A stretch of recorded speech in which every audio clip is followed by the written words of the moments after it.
glance. She's over me. She's over me.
Oh, yeah. Welcome, everybody, to the Paranormal Portal. I'm your host, Brent Thomas. Thank you for joining us today. Thank you, Kirsten. We love you. Thank you so much for helping us out. That means the world. Yeah, I guess the chat's got to catch up. Yeah, there's that one button that I always forget to push on Wednesdays, mostly. On Wednesdays, mostly. Your mic is off, by the way. I know. Okay. All right, because I haven't introduced you yet. You might want to turn it on so you'll be ready for the introduction. Oh, it's off here. Gotcha. Yes. But welcome, everybody. Thank you for coming in. It is our Wednesday night show. 2 hours of paranormal fun and hijinks that only gets served up fresh right here on the Paranormal Portal every day that we're doing live shows. You get the freshest batch right from the kitchen to your plate. We'll give you a steaming pile every time. A steaming pile of paranormal. That's right. But welcome, everybody. Sorry about the mute thing. You know, it's all these buttons. I forget what they're for. On those 2 days that I take off, I get out of the rhythm, and then I got to remember the rhythm, you know. So I was just trying to get the on-screen chat working. I forgot all about the whole muted line and stuff. YTFP Chris says, put the button under your butt. You'll have to stand up to cough, though. And what's that, ladies and gentlemen? Are you hearing those extra voices? Those are not from my head. They are, in fact, my good friend and co-host, Mr. Don Longbeard. Hola, ¿cómo está? Bien, ¿y tú? Whatever. All right. Well, we are good, in other words. And how are you? Doing well. Good. Yes. Professionally, I should say career-wise, things are being lifted, so it's awesome. So it should be great. Awesome.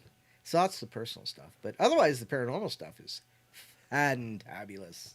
Well, that was really expressive. I kind of like that, Don. Yes. That was a whole lot of character in that one word. Well, if there's one thing people could say about Don, he's a character. Yeah, they say it builds character. You're like a damn cartoon. Whoa there, big fella. Not even sure what that means. But anyway, welcome, everybody. Hope you guys are doing great. It is Wednesday. We are glad to be back into action. We always, the 2 days away is tough, but it's good, but it's tough at the same time because I miss doing the shows. I miss talking with you guys. And we are all absolutely excited to be back with you here. If you're new to the Paranormal Portal, it's our paranormal forum for all things paranormal. And I do mean paranormal forum because things go sideways all the time on this show as if we're, a bit paranormal ourselves. But thank you all for giving us a shot here. If this is your first time in the door, we appreciate you checking out the show. We hope you love it, and we hope you'll get subscribed. We really love to have everybody watching get subscribed and become part of the family if you can. That way you'll know when we're, doing our thing, especially if you hit the subscribe and then ring the bell, the notifications bell. Usually that works. Although I've heard from many people, it doesn't always work, Don. No, it doesn't. It doesn't even always work for me. Yeah, well. The only reason I'm in here in the chat before the show starts is because you post it and I click the link. Yeah. Otherwise, I'd be lost. No, I hear you. But, I don't know why it doesn't open up that and say live on our homepage on YouTube. Ooh. But it doesn't, apparently. People used to always beat the show start and would hang out and chat for the last half hour before the show, but nobody's seeing those postings anymore. But I will tell you, if you follow us on Facebook, facebook.com/Paranormal Portal Radio, I will post the show announcements there, and you can click on those announcements, and it should bring you right into the chat, waiting for the show to start. So that's just a one-click, easy access way when we're going live. And we go live 7 p.m. Pacific Standard Time on Wednesday through Sunday nights, all the way through the week. Monday and Tuesdays we take off. And then we do a podcast as well. So if you're not familiar with the podcast, that is released on iHeart, iTunes, Pandora, Spotify, Google Play, Castbox, Stitcher, and just a gajillion other ones. So we are all over out there. So I guess I should let you know, throughout the course of our show, if you've got something paranormal you want to talk to us about, by all means, call in. The phone lines are always open here on the Paranormal Portal. And the number is 720-923-0500. 0500. That's the numbers. You got them memorized. 720-923-0500. Look up above my head, right under the words Paranormal Portal on your screen. Or over the words Paranormal Portal above his head, because it's right between.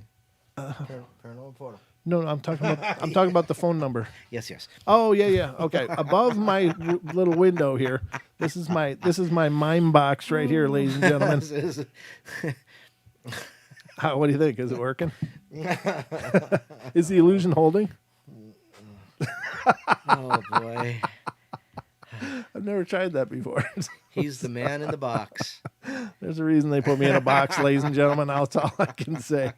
But that's the number up there, way up there, underneath the Paranormal Portal at the top of your screen. Yes, thank you, Seeds. You're always on that. That's awesome. What's he on? Oh, he's... Well, I don't know tonight. You'd have to ask him. I'm here all night, ladies and gentlemen. No, the phone number. He threw it in the chat. And God bless you, sir. God bless you. But yeah, I guess we are just about ready to go. So I hope you all are ready, because we're going in. Yeah.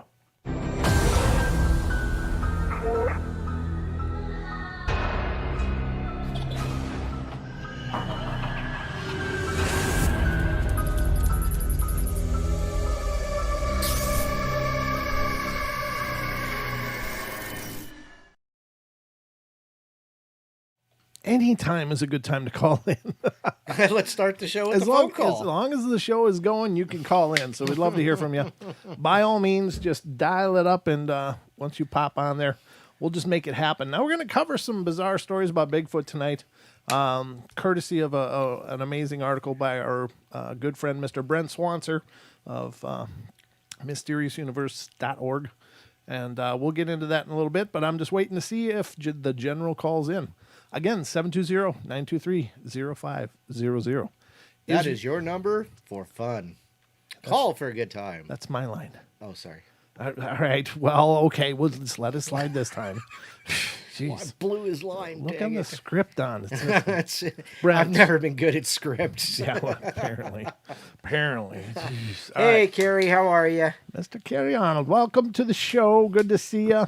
Good show you guys had tonight. Great discussion. That was awesome. I only caught the end of it, but it was really good. I love that. I would have loved to have caught the whole thing, but unfortunately, my time management skills are not what they should be. So that's why I got there for the last 10 minutes. Sorry about that, but it is good. I love those discussions. I love postulating ideas and throwing possibilities back and forth. I think is amazing, and it's one of my favorite kind of discussions on the portal here. So I just wanted you to know I really enjoyed that. And ladies and gentlemen, if you're not familiar with the Bigfoot Odyssey, you should get familiar with it. Kerry and his wife Linda go out and do documentaries. They interview people, experiencers all over the place, and then He and Daniela Aiello do the researchers reports, which are more of a studio show, much like this, where they get together and have guests on and talk, and it's just a really well done show. And if you like Bigfoot, you're gonna love the Odyssey. So all I can tell you is there's a lot more coming up. I still don't have a call, so I guess. Where's Mr. Spooky Coconut Head working on the Paranormal Portal coloring book? Huh? What the hell? Maybe we do need a Paranormal There's a Portal coloring Mr. book. Spooky Coconut Head is behind me on the wall. Oh, that's what. Oh, yes. I forgot about that darn thing. Yeah, it's just behind my chair. He's right directly behind me. I haven't found him a better position yet on the studio wall. I got an idea. How about not in the studio? It is kind of creepy. It is. It's really creepy little thing. It's got a vibe to it too, I'm telling you. But anyway, we got a lot of stuff to get through. I suppose we'll start with some shorter articles right away. There's some really strange stuff going on out there. I just found this one just prior to launching the show, and I think this one possibly disturbs me about as much as it's possible to be disturbed, ladies and gentlemen, and I'll share it with you. I have no basis to know how factual this is, but it's an article I found. It's allegedly true, and I'm going to bring it to you. Uh-oh. Uh-oh. Phone call. Oh, okay. I'm going to wait for a minute, and we're going to take this phone call because, we're all about our phone calls here on the portal. So let's get to the caller here. And this is area code 702. You're on the air. Hello. Hi. This is the General, just the chat now. General, nice to talk to you. I was saluting right then. You as well. Thank you. Thank you very much. It's kind of weird because, I have you guys on the screen right now on my computer, and also you in front, but I muted the computer so it's not giving interference. Good. Oh, good. But Yep. still kind of weird. Nope, you're doing it well. You're doing it right. Perfect. So what's on your mind tonight?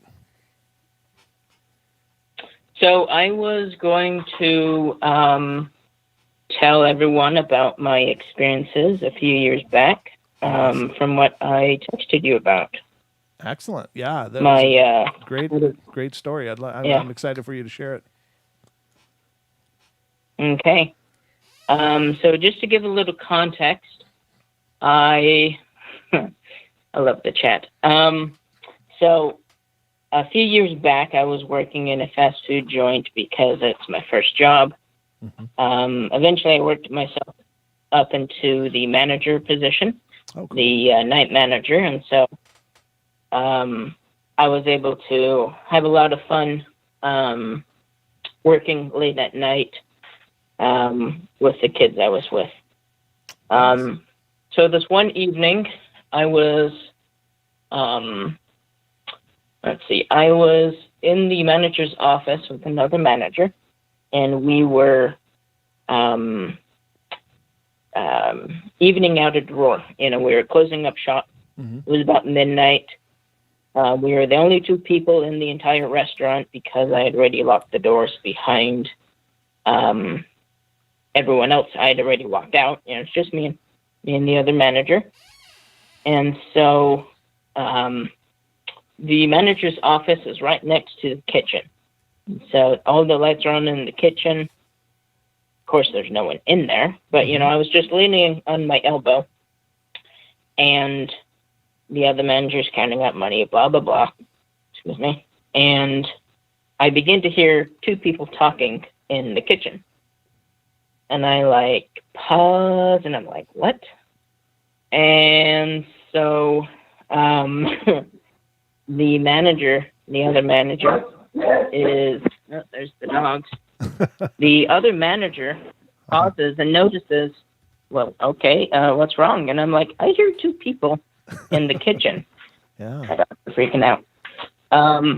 And they are like, and the manager was like, oh, yeah, I'm used to that. And I'm like, how? And they were like, look, I named one of them Henry. Oh, wow. And it turns out later she was kind of a weird one who had some interesting experiences in her life, and so she had the personality of naming ghosts. Oh, wow. And so the two voices that I heard, they were both definitely male. One of them was speaking, and the other one was speaking. Of course, I never poked my head around. Pardon me. Sure. Never poked my head into the kitchen because I didn't necessarily want to look. Yeah. So that basically started off the different experiences that I had in there. Wow. I asked my general manager, the one over the store, if he had any experiences with Henry, as we called him. Uh-huh. And he said that the first time that he opened the store by himself, someone called his name from inside the store when he got there. Wow. So unnerving. Yeah. Very, very unnerving. I thankfully never heard any people calling my name, but I did see a few times where he would move a chair, or he would move. There's these signs that restaurants have to have to say, "Hey, we're allowed to sell food," and whatever, those sort of things. Yep. And so he threw two of those at me personally when I was working there. Wow. He didn't throw them; he just dropped them right behind me, off a nail. Man. Sorry, my voice is shaking. Yeah, no, you're doing great. And he wasn't necessarily a very friendly ghost. I saw him once. He was this dark, shadowy figure standing inside the store when I had already left the store. Uh-huh. It was like 2:00 in the morning at that time, so I didn't want to look any longer. It was like, oh, well, okay, I'll just go. Good for you. Yeah. Now, can I ask you a question? Yeah, Can I ask you a question? absolutely. I'm curious if during the times you were hearing the conversation, were you ever able to make out any words, or was it more the sound of people talking, but just indistinguishable words, or were you able to hear what they were talking about? I wasn't able to hear what they were talking about, but it was a definite conversation of some kind. Sure. Yeah, that's incredible. That's really incredible. Man, that sounds like that. What was the history of that place? Did you ever find out?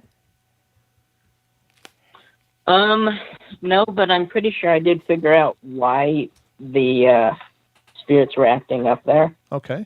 The manager that I replaced as an evening manager had a history of doing drugs on the property. I actually called the cops on him, which is why I replaced him. But I noticed that Henry was always there whenever he worked there in the morning. Oh. And whenever he didn't work there, Henry wasn't there. Wow. Sounds like an attachment. Yeah. Could it be an attachment? That's a good point. Something attached to Henry. It could be. Well, because the prevailing idea is that people using chemicals and stuff tend to be more vulnerable to attachments and spirit attachments and things latching onto them, because it does something to your aura, and I don't pretend to understand it real well, but the idea is that the chemicals create it weakens your natural defenses or your natural energy bubble, and so it's easier for spirits to latch on through that. So it does stand to reason, I suppose. Wow. Yeah, he was doing heroin on the area, so it was kind of a hard drug. Yeah. So yeah, he wasn't the best guy. Yeah, that's not to be around. That's not a really good recreational drug to be doing while you're working. God, no. It's not a good thing to be chasing the dragon at work. Yeah. Yeah. Wow, that's incredible. No. So after you had these experiences, was this kind of your baptism into the world of experiencing spirits? Have you had others since? And do you continue to have experience now?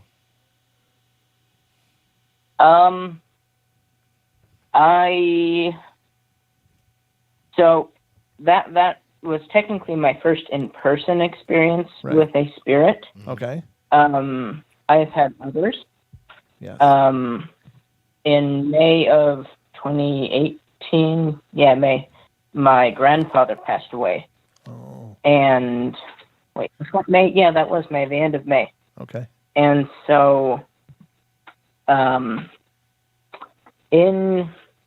the religion that I follow, I took the opportunity to serve a mission for my nice. church. Okay. Wonderful. And so I left for my mission, 2 years ago, at the end of June of 2018. Okay. And so my grandfather passed away a little bit before I left. And let's see, it was probably the Sunday before I left. So I don't know what date that would be, 22nd. I don't know. I was set apart as a missionary, and my grandmother was there, my mom and dad were there, my brother was there, and next to my grandmother sitting in the chair was my grandfather. And he looked a lot better, a lot younger, Aww. a little bit more solid. It was really nice to see him. Yeah. I felt his presence a few times while I was out serving. I hit my head. And okay. Other than that, I guess I do have another occurrence with a spirit while I was actually serving. Oh, please. Yeah. I'd love to hear about it.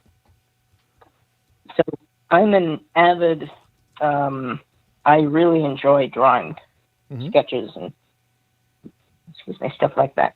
Okay. And so, hi, my dog's looking at me. Sorry. And so this one time, the other missionary I was with, he was sitting on his bed. My bed was on the other side of the room. I was just drawing stuff, blah, blah, blah. And so I put down my stuff. I had an eraser, a pencil, and my pad of graph paper. Or, sorry, grid, whatever it is. Sure. And so I put those down, and I go to check the laundry in the basement. Go down the 2 flights of stairs, blah, blah, blah. It was a really nice house we were in. And so I get down to the basement, I change the laundry out, blah, blah, blah. Come back upstairs, and my eraser's missing. And the missionary I was with hadn't moved. And I was like, where's my eraser? He's like, I don't know, whatever. He wasn't really paying attention to what I was doing. And so I move all my stuff aside, blah, blah, blah. I flip the bed over, just looking everywhere. And I'm like, I bet it's downstairs. And so I go downstairs into our, I guess that's our living room.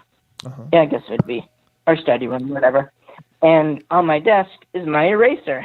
And I'm like, oh, wow. Whatever. I just took my eraser and go upstairs. I don't know. He's being a trickster. I still refer to him as Henry just because of the Burger King thing of my job. But yeah, other than that, he hasn't done anything. Well, I just, the reason that I asked is that it seems to be kind of a common thing that after people have one profound experience, it's like it opens up maybe it unlocks something in us, or it opens up something in our minds or in our spirit, or just, some resonance thing. But it's real common for people after having one experience to have more, but it can be, you can go through your whole life never seeing anything, see something, and then after that you have so many more experiences. It's like, I don't know, some switch gets flipped. So that's why I was curious with you in your case. I think that's amazing. Yeah, I do have one other that I would like to share. It's not my own personal story. It's my family, though. Oh, by all means, please. I'd love to hear it. Okay. Awesome. So we're actually going back to 1987, I think the year was. Yeah, 87. Just to give a little context, this is a story from my great-grandmother, who actually passed away 6 years ago. But anyways, her husband was in the hospital. And she was waiting for the phone call to say, he had passed on. And so she was knitting in her chair, just like she always did. I'm telling the story in the same way that my dad would tell the story. So I'm kind of telling it from the way he heard it from her. So, Okay. And so she's just knitting in her chair like she always did. And she hears the doggy door. And so she looks up, and there's Sandy there. I can't remember what type of dog he is. He's some sort of bird hunting dog. Oh, okay. They were the type of family that always had the same type of dog, but different dogs, but named it the same thing. So they're always Sandy. Oh, nice. But there could be 12 Sandys. Sure. That type of family. Okay. And so Sandy walks into the room, and my great-grandmother was like, "Oh, Sandy, Charles isn't here right now." And the dog looks up at her and gives her this kind of the smile that just says, "Yeah, I know." And then Sandy walks back out of the room. And then she has the thought, wait a moment, Sandy has been dead for 8 years. Oh, my God. And then the phone rings and says Charles had passed on. Her husband had passed on. That's amazing. And from our point of view, Charles, my great-grandfather, no one else in his family really led too good of lives. Like, they were good people. It's just they didn't always make the best decisions, and Sure. whatever. Sure. I don't want to get religious or anything, but No, I understand. in that line, we think that Sandy the dog was probably the one most fit to tell Grandma, or great-grandma, that he had died. Oh. And so we believe that God sent the dog to tell her. Wow. That's amazing. Those are really amazing. Huh. Yeah. Those are really beautiful stories, and I really appreciate you choosing to share them with us here. I think they're all incredible. I think I don't know. I think that everybody that has experiences like this, it's just such a cool thing. I mean, for the most part. I mean, none of your experiences were real dark or horrible or scary. They were just presences, and it seems like it's for the most part your experiences have been very peaceful or benign, at least. Not you haven't had anything trying to torment you or haunt you, and it's just been things are making themselves known to you. So I really like those stories. Yeah, I wouldn't necessarily call Henry a benign spirit. It's just that he didn't really try to get physical. But Okay. his entire, demeanor was just this dark, evil, pit in the stomach type of feeling. Oh, So okay. I didn't say that. So Well, maybe it was your faith that kept you safe from that side of him, which is very cool. But yeah, that's awesome. I really appreciate you taking the time to call in, and thank you so much. And if you remember any others, I'd love to have you call back. yeah, I probably do have others, not along the line of spirits, Okay. but Yeah, we'll get them. we do the whole spectrum here. So any more stories? Yep, Yeah, by yep. all means, let us know. We'd love to hear from you. But thank you so much for calling in and being a part of the show. Will do. Thank you. All right, have a wonderful night. Awesome. Thank you. Bye. Very cool. Yes. And anytime somebody talks about like heavy drugs like that, it just reminds me of this.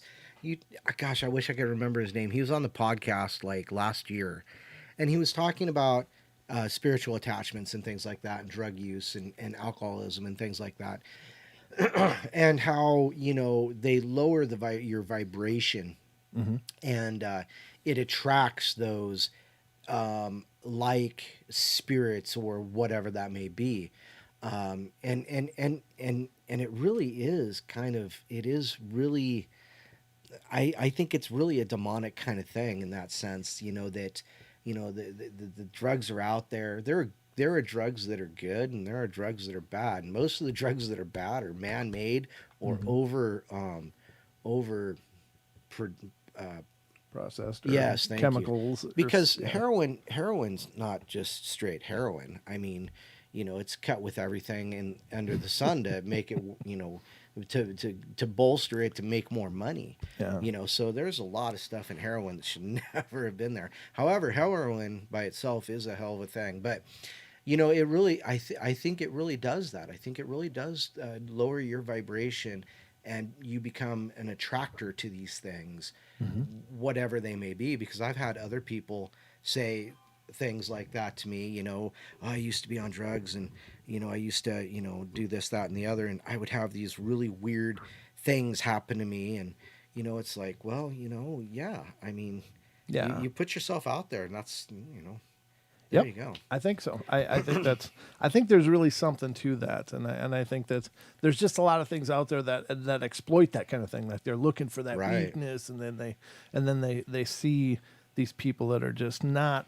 right. And I mean, I think we all have a natural frequency, and when you do those chemicals, Right. I think that that affects your natural frequency, so you become pretty easy prey. But yeah, very, very, very true, very wild stuff, and yeah. I don't know. I mean, everybody's got to make their own choices what you want to do with your life, and I'm not one to preach because I played around when I was younger. I wasn't always the most upstanding person in terms of being straight laced and whatever. But I guess I got through it and kind of figured out, okay, I did it. I've been there. But yeah, we all have our own processes. True. But the story that I'm going to read you guys now is really creepy to me. And I didn't know this. I don't know that it's 100% factually correct, but I'm going to read it to you anyway. And this is coming from Anime.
Are you hearing us now? Oh gosh, what happened there? Why did that do that I again? think I must have enabled the other source. There's two of them.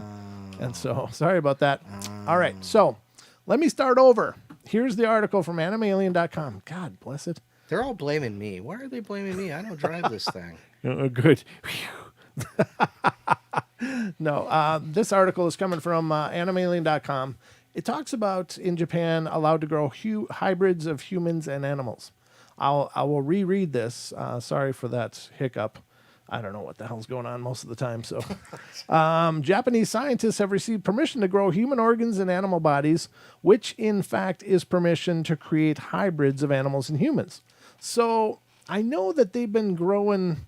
This is what I was saying before when you guys weren't hearing me go on and on. But I know they've been growing like ears and stuff and more cosmetic kind of things on the backs of mice. I've seen all that footage where, like, you have this mouse going on. He's bald and he's got a big ear on his back. It's like he's like a Harry Potter listening device or something. But and then they can take that. It's formed with the human stem cells and of the person, whoever needs the ear, and then they can take it and remove it from the mouse, which can't be pleasant at all, and then put it on the person, and then and the body will accept it. So that's been going on for a while. But what they're talking about is a little more intense here. So it says, initially, the experiment will be conducted on rodents in the body in the body of which human stem cells will be added. If the experiment is successful, it involves much larger mammals, mainly pigs. And then I said, yep, we're going to have orcs. What is orcs? But we're going to call them porks. Porks. That was my joke from earlier. You guys missed that. Yeah, so he was I'm just catching you up. It was really good. What are they? Man, bear, pig. Man, bear, pig, yeah. Experts in scientific ethics are thrilled by this news and say that there may be problems with the control of such activities due to the introduction of human stem cells into the body of animals. Humanization of the animal can occur up to the point that its brain will arise consciousness like a person. Oh, geez. So we're going to have smart talking pigs. It's coming, ladies and gentlemen. The future is now. The controversial project was created for people standing in line for transplantation of kidneys, liver, lungs, and other important organs. Professor Hiromitsu Nakauchi, head of the research at Tokyo University, has been waiting for permission for these experiments for many years. In his opinion, their achievements really allow you to grow, for example, the pancreas of a person in the body of an animal and after transplants it to the patient. Regarding fears that the animals can humanize, Nakauchi says that everything would be tracked and that the hybrid would be destroyed if his brain developed at least 30% in a human way. Wow. I don't know if that's good or bad, though, right? Wow. I don't know how I feel about that. What are the ethics on that? That's what I'm saying. Yeah. It's like, no, we don't want smart pigs. Kill it with fire. Turns out they don't want to be bacon. Yeah, I don't want to go out to the barnyard one day and say, "Wow, look at that pig. He's ready to go." He looks up and goes, "Nope, I'm not a smoker." Yeah. Oh, but you are. Oh, but you will be. No, and then could you eat pig after that? I don't know. I couldn't. Know. I'd be done. I'd be chewing on vegetables. No doubt. Yeah. There was one time, we had some rabbits. Uh-huh. And the one time I helped, get them, prepare them for dinner. Okay. Was, we went out and, gave them a little, size 22 and moving along. I couldn't eat it. Oh, really? I couldn't eat it. Yeah. I just couldn't eat it. Yeah, I think I'd have trouble with that too.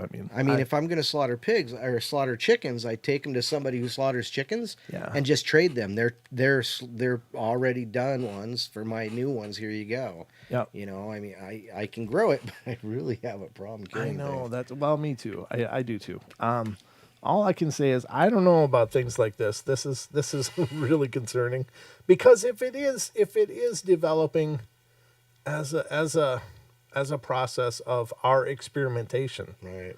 Do we then just have the ethical right to go, okay, your brain is developing more human-like, you're done? Yeah. Because if we're creating that, if that's an offshoot, I don't know. The ethics of this one really kind of bother me because it's like, I don't know. I guess I'm really perplexed because I don't know how to feel about that, but it feels kind of wrong. Like if we make it should at least be allowed to live, I don't know that we'll destroy it then. Well, what if it's kind of a person at that point? If it's got 30% of a person's brain, then it's almost, it's similar to us. I don't know. That really kind of, boggles my mind. I'm really twisted up on this one. You done? Yeah. Yeah. Yeah. Weird stuff, ladies and gentlemen. All kinds of weird stuff, but this is the portal where we do weird. And we do it well. But anyway, that's an interesting article. I had to bring it to you to see what you guys think. Oh, cool. This is interesting. What? Well, I was just thinking, I actually just made a promo code for the Teespring store. Oh, okay. And Spooky 2020 with a capital S. Spooky, because we're coming up on Halloween. Halloween. So I put it in there. It's good until Halloween night at midnight. Which we may be doing a marathon or something on. You never know.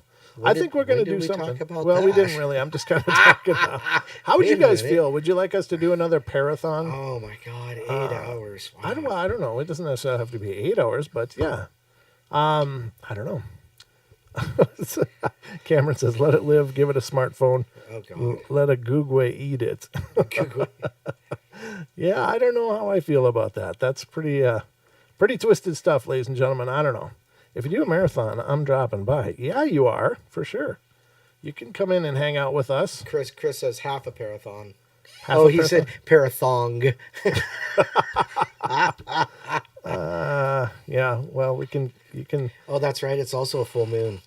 that's right. God, those don't usually work out real well for me. Those generally, historically, have been real problems for me. So. It's a bit problematic in Yeah. the overall scope of things. Here's another general news article, and I think it's I don't know, it's encouraging because I've had this thought before myself. Yeah. I've talked about us being I believe that we're already multidimensional beings. We just don't know that we are because for some reason.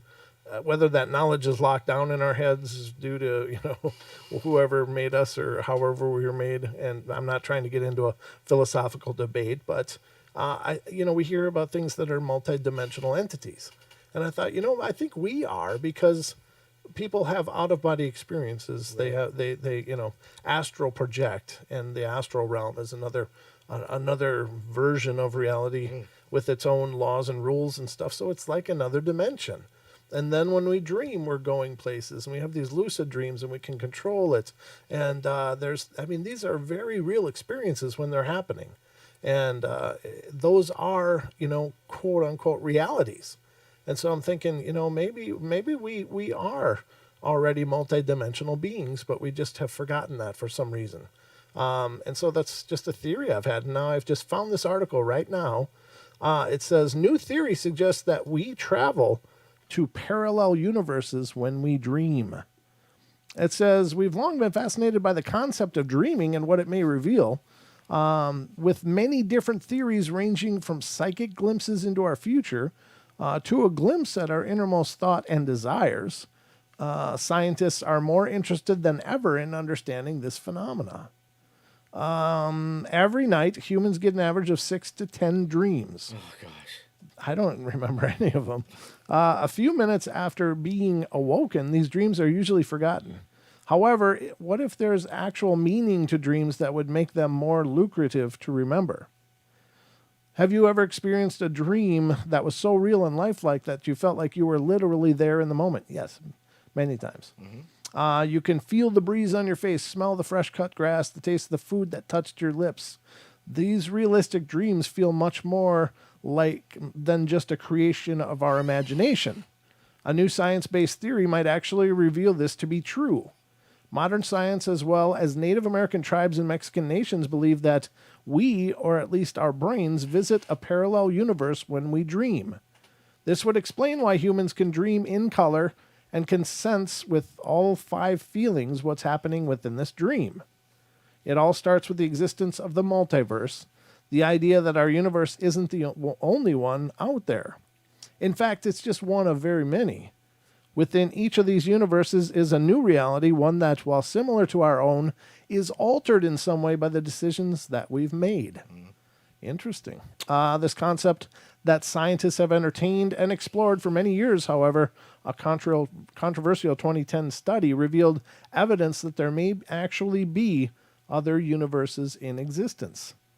That's pretty cool. Consider the last major decision you made in your life. Maybe you moved to a new town for your dream job. In a parallel universe, the other version of you may exist that chose instead to stay in your hometown and pass on the job. This one change in your narrative then creates a ripple effect, changing every area of your life from that moment on. I can agree with that. If you've ever dreamt of your life, but it appeared a little different, maybe you were living in a different house or a different town, or you were working at a different job, or you find yourself involved with a different partner. God, I've had those. You go to sleep and you're like you're in your house. In the dream, it's your house, but then when you wake up, when you're hanging on to that, it's like, where the hell was that? I don't know where the hell is. And who was that other people? Who were they? I bring you breakfast. You say, "How'd you get in my house?" Yeah. I don't understand. But I've had those. It's like when you wake up, if you can grab onto that quickly, I'm not really successful at this, but I have. It's where you wake up and go, who the hell was that guy? Like you'll be talking with somebody and he's like your best friend in the world, and you wake up and it's like, I've never seen that guy before in my life. It's just very strange, but it is. It's like different realities. Okay, so what you may actually be experiencing at that moment is a glimpse at your life in a parallel universe. The dream itself feels so real as if you're actually standing there because it is, in fact, real. Just an alternate world. This is the life that the alternate you has created. People often have recurring dreams about a place where they never visited or even heard of. Perhaps such dreams are glimpses from what one experienced in a parallel universe. Sometimes people dream about events that have not yet happened but will take place in the future. Such dreams could also be incoming images from an alternate world where you're living a different life. Who knows? Perhaps some of our most special dreams are a window into a parallel universe. This is, of course, pure speculation, but without speculation, the scientific curiosity would never be able to learn more about the secrets, of the universe and our reality. So, can some of our dreams be glimpses in events taking place in an alternate reality or parallel universe? If our dreams are in fact a glimpse into an alternate life, can we use them to explore these worlds? Are we no longer limited to just our own universe? Much further study is required, but this may be the start of some incredible discoveries in the future. Inception, anyone? Oh, boy. Huh? Kind of like Wow. Inception, right? That's an interesting thought. Yeah. Somebody else invading your dreams and making you... Right. Wow. Huh. That's crazy stuff. But yeah, there you go, ladies and gentlemen.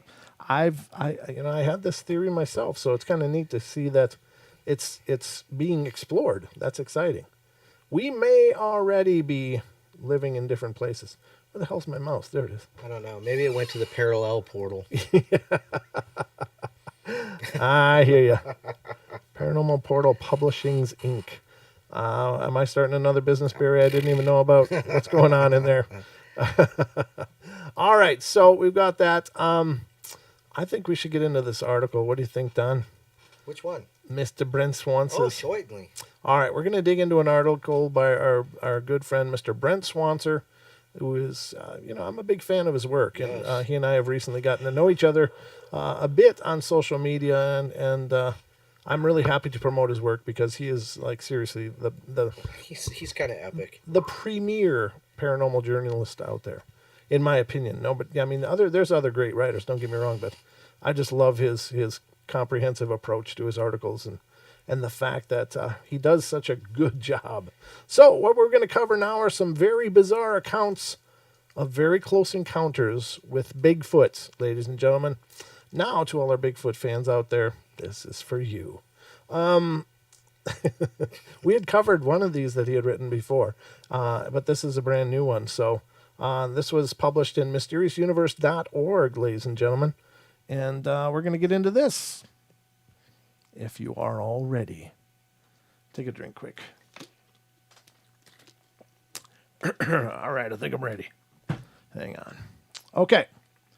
Throughout the world, one of the most frequently reported strange creatures are various hairy hominids that go by many names, including Bigfoot, Sasquatch, Yeti, and many others depending on the regions where they appear.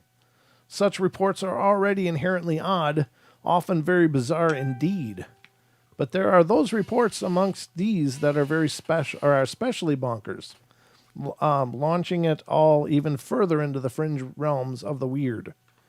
Here we will now look at a selection of truly outlandish Bigfoot reports which really defy any immediate rational answers, and which show just how strange the phenomena can get. Some of the weirdest Bigfoot reports have to do with some sort of close personal interaction between the creatures and the human beings. One such report comes to us from the site Cryptozoology News. from a witness who claims to be a former state trooper from the state of Washington in the United States. The witness says that these encounters happened in 2009 at a remote wilderness area in North Cascades, also known as the Cascade Mountains, between British Columbia and Washington State. And it's all very odd to be sure. He claims that he first stumbled across a group of Bigfoot quite by accident as he was scouting out an old mine in the mountains, and while they remained shy at first, they began to get closer, as he would frequently leave out food for them, habituating, including apples, carrots, beef jerky, cookies, and candy bars. Not only would they come incredibly close to him, but he also says that they spoke amongst themselves in a discernible yet incomprehensible language. The former trooper says of all this weirdness, I leave them food and they visit. Some of it is just 5 to 10 minutes. Other times they stay for hours. I've been as close to 20 feet to some of them, and they have a human-like face, some very dark hair, others red or brown, probably about 3 to 4 inches long, and they stand between 6 and 7 feet tall, and probably weigh around 500 pounds. Females being a little lighter. The females have small breasts, and when I'm alone, they are close. When others are with me, they stay 75 to 100 feet away. Oh, okay. Yeah. I thought he meant the breasts were close.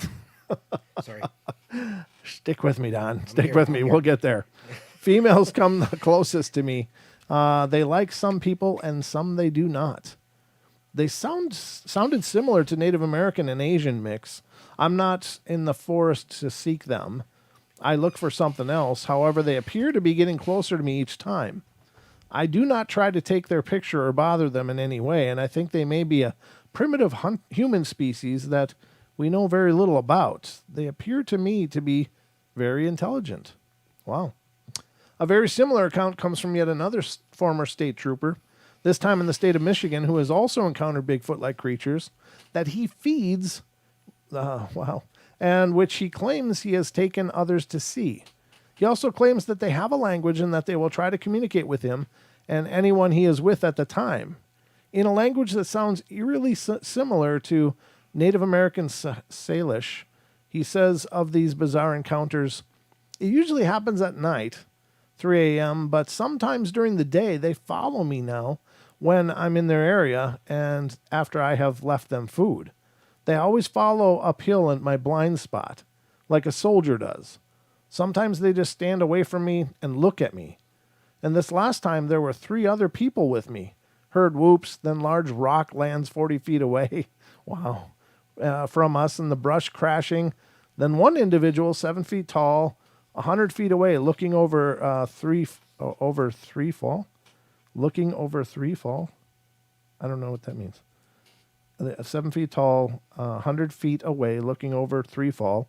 Whatever that means, I'm not sure. Others with me observed that one. I approached and spoke in Native American Salish, come here, friend. A female individual stepped from behind the tree 30 feet from me, looked at me, and then smiled shyly and stepped back behind the tree. Ooh. Oh, she smiled at me and had very white teeth. Ooh. I do not seek them, only furnish them with some food when in the area so they will leave me alone. I do not want any problems with them, only a relationship based on mutual respect for each other. Mm-hmm. They seem very intelligent, and I've heard them speak to each other a couple of times, and these creatures are very shy. If you hold up anything in front of your face, they will hide. I'm trying to get them to come into my camp and attempt to communicate up close to them. If I'm able to do that, then I will be able to capture it on a video. Oof. Also from Cryptozoology News is a report of a Florida man who also feeds Bigfoot. There's a lot of habituation going on here. Yeah, well, they'll find out eventually what that gets them.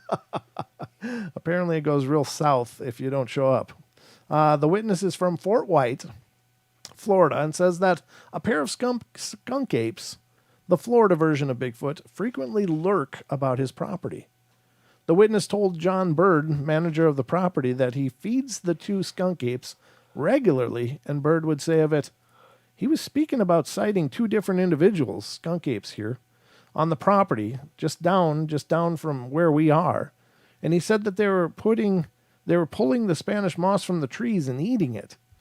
And he also told my fiance and her uncle that he, on a regular basis, feeds these skunk apes sweet potatoes and plantains. Such reports encompass a phenomenon which often referred to as cohabitation, which involves regular contact between the Bigfoot and human beings. Even bonds are formed, and it is something I have written about before. In another report, I'm going to have to open that up because I haven't read that one. Open link in YouTube. In another report, there is a woman in the state of Texas who says a whole family of the creatures has been living around her rural property since 1994, and that the family unit had even had a baby. In this case, the creatures seemed to be very bold to the point of aggressiveness. And in an interview with the show Coast to Coast AM, she would say, "We didn't know what was going on until just a few years ago. At first, we found the house that they were living in. My husband and I didn't know what it was, and he kind of joked at me about it at the time, but we didn't realize it was a Bigfoot. Since then, our property had a fire. It burned down, so we moved 1.5 miles from where we knew they were into another house. Little did we know that we were just coming into a family of them. They throw rocks at the house. Oh, wow. I hear them talking. People thought I was crazy, but I know what I heard. I've heard them yell, walking out close to the house, and my husband too. They are around us all. They are all around us, and my son put cameras out below his house and got some on camera, but they've never tried to hurt us. I heard them talking. You can't make out what they're saying, but no, it's their voices. We know that last year they had a baby. They beat on the house last time it was Christmas. It was last Christmas. My son found footprints the day before Christmas. When they banged on the door, it woke my husband up from a big sleep, and it scared him so bad that he got the gun and checked the door." Speaking of Bigfoot babies, a woman from Avondale, Louisiana, told Cryptozoology News that between the years of 1964 and 1972, she actually raised a baby Bigfoot.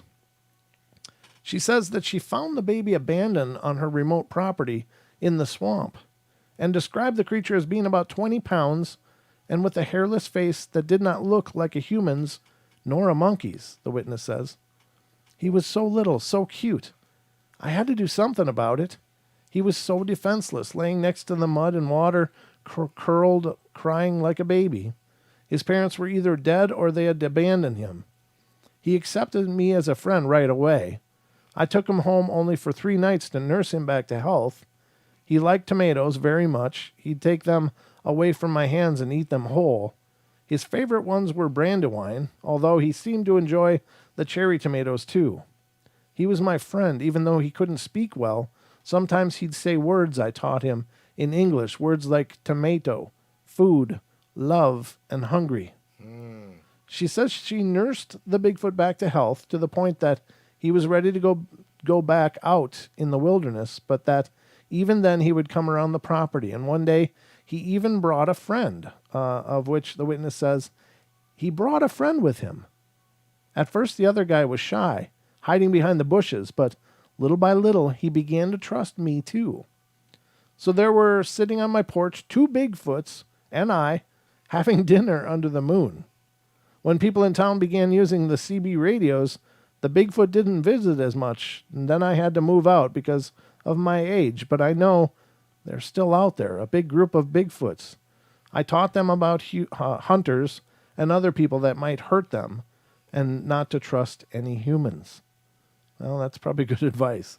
Yet another witness claims that his property in Tuscaloosa, Alabama, is the home of a family of Bigfoot, and not only do they have a baby, but that he actually recorded the sounds it makes.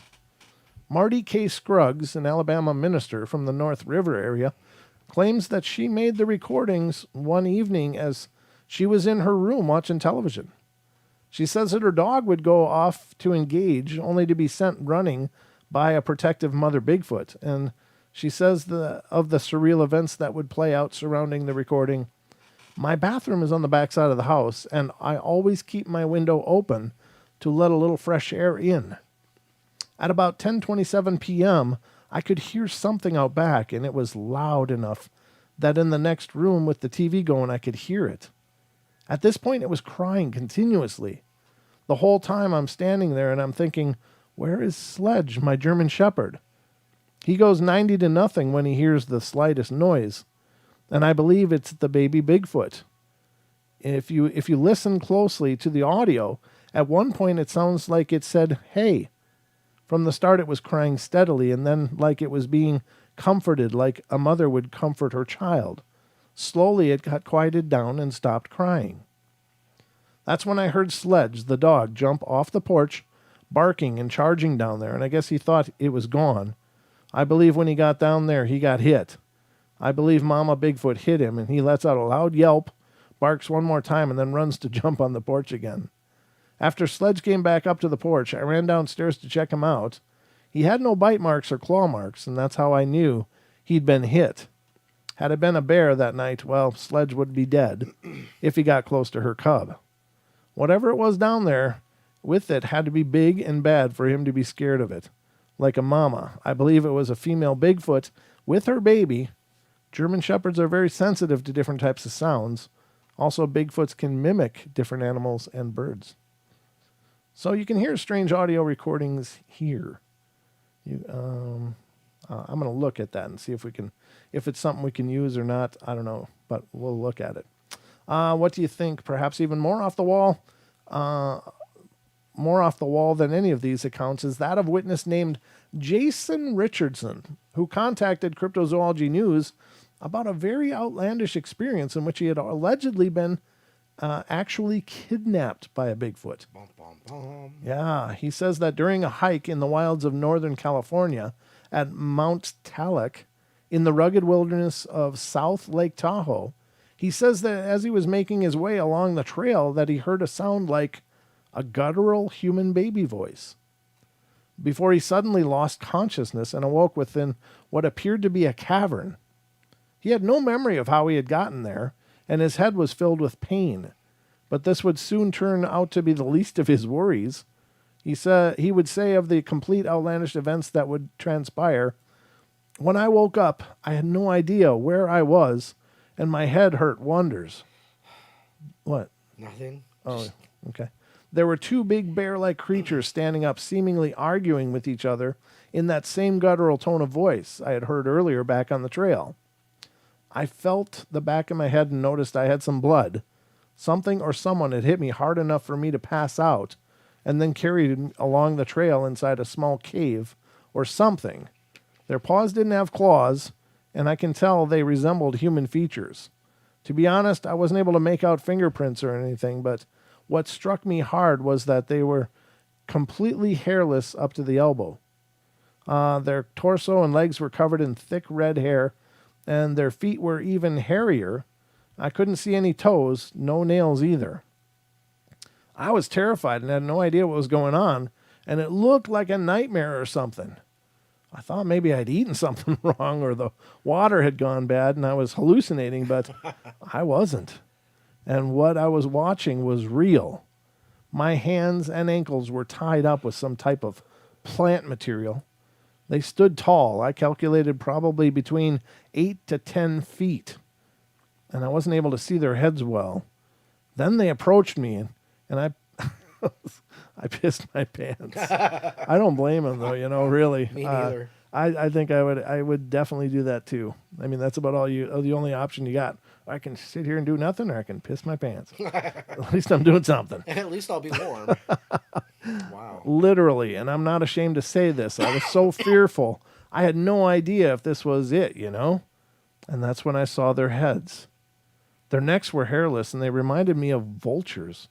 Their heads had red hair, but also black feathers, or I don't know what it was. Oh. But it looked like feathers to me, and their eyes were dark, very dark, and big as they got close to mine. They weren't communicating with each other anymore. The tallest one grabbed me by the leg and pulled me across the cave, dropping me on the cold surface. I was silent. I was afraid. If it talked, it would make them upset. If I talked, it would make them upset and make it worse. Then the shortest one came by, and kissed me on the chest. I almost lost consciousness again. Wow. He says, they left me alone for 5 minutes or so, and when they came back, they were carrying what looked like tools made out of wood and stone. They set my hands and legs free, but I didn't move. I sat back with my back on the wall of the cave, and I could feel water run inside my shirt. I think I was getting sick. Then they approached me again and grabbed me by the arms and legs and threw me outside of the cave. They threw a sharp rock at me, and it hit me on the back. Well, I ran like I had never ran before. I didn't have a backpack, food, or water. I found the trail and got back to my vehicle. And when I checked my watch, I realized I'd been captive for about 10 hours. I didn't report this incident. This is the first time I share the story with someone. I was embarrassed to talk about this. As I was driving back home, I saw 2 kids with sticks playing by the edge of the woods next to the road. They were very tall and had long hair. I don't know what to think anymore. What are we to make of such far-out reports? Do these have any place in the discussion of Bigfoot, or are they merely delusions or hoaxes? If they're real, what insights do they provide into the Bigfoot phenomena at large, and what can we glean from them? There's no real way to know at this point, and these cases, as well as many others like them, serve to add layers to to an already strange phenomena. Wow. So I want to check this sound file quick. Oh. I got to be careful here because I don't want to use somebody's sound files without, this is from Cryptozoology News. I don't want to use somebody's sound files, but we'll just play a few seconds of it, ladies and gentlemen, and then I'm going to cut it because, I'm curious to hear what this sounds like. I know you are as well. I can give you the link in the chat so that you guys can check out the complete version. After the show? After the show, yeah, not now. But click that and get it ready to go for after the show. But yeah, let's listen to just a few seconds. I'll play 5 seconds.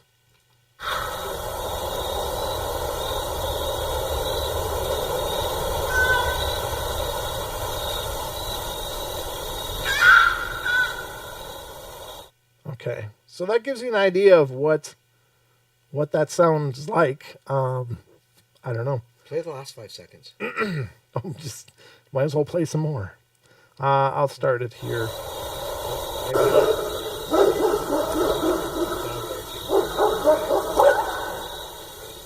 Well, that was kind of the yelp there, wasn't it? Yeah.